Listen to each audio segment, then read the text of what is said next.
Saudara-saudari, selamat berjumpa.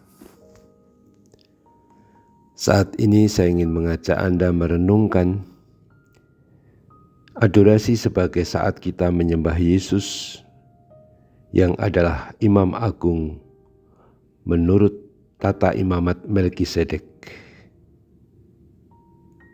Yesus dalam surat Ibrani disebut sebagai Imam Agung satu-satunya perjanjian baru.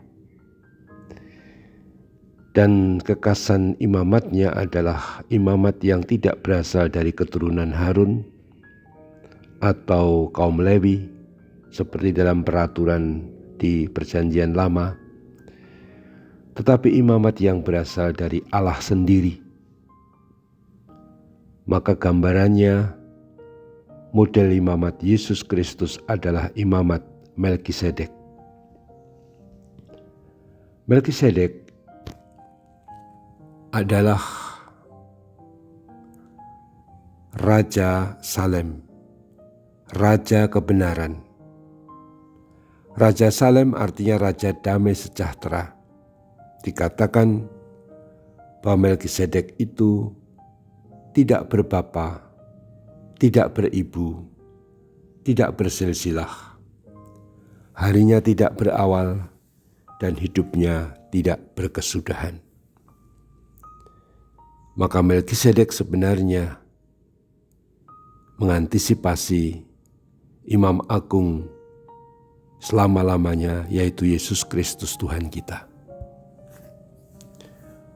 Maka tentang Yesus dikatakan Yesus adalah imam untuk selama-lamanya menurut tata imamat Melkisedek. Ada dalam surat Ibrani bab 7. Marilah kita pada adorasi ini merenungkan aspek atau segi ini. Bagaimana Dia yang kita sembah dan kita muliakan dalam adorasi Ekaristi itu adalah seorang imam agung yang berasal dari Allah sendiri. Kita biasa dalam hidup sehari-hari, dalam pergaulan sehari-hari di lingkungan gereja, kita memandang para pastor adalah para imam, dan itu betul.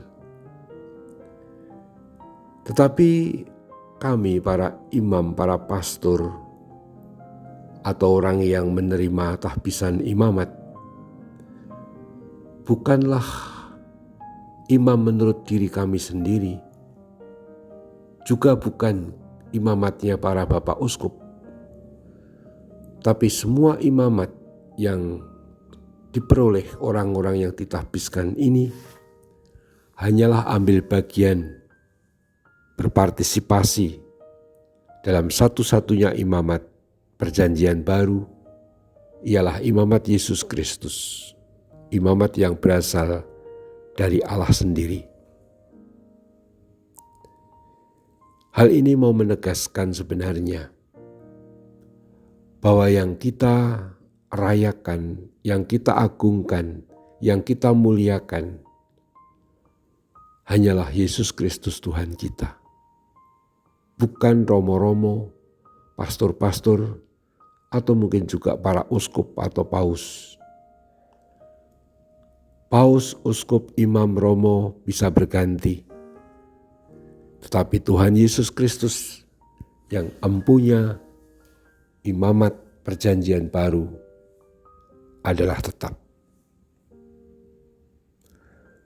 Peranan imamat atau peran imam itu utamanya adalah mengantarai Allah dan manusia.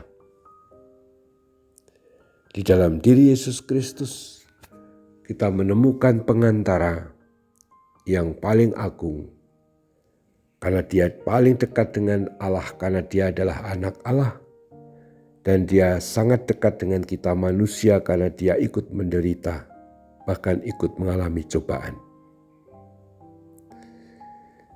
Maka sebenarnya adorasi sebagai saat kita menyembah dan memuliakan Tuhan Yesus sebenarnya adalah ungkapan dan cara kita untuk mempercayakan dan mengandalkan hidup kita kepada Allah melalui Kristus Tuhan kita yang telah menjadi pengantara kita. Imamatnya yang menurut Melkisedek menjamin bahwa doa-doa kita sampai kepada Bapa. Bahwa doa-doa kita tidak ada yang mubazir, tidak ada yang sia-sia. Setiap doa kita yang baik bagi kebaikan selalu memiliki efek dan dampak abadi. Karena masuk dan ada dan diterima oleh Sang Imam Agung Yesus Kristus yang abadi adalah imam untuk selama-lamanya tadi. Maka di sini saya ingin menegaskan, jangan pernah merasa adorasi ini sebagai sesuatu yang sia-sia.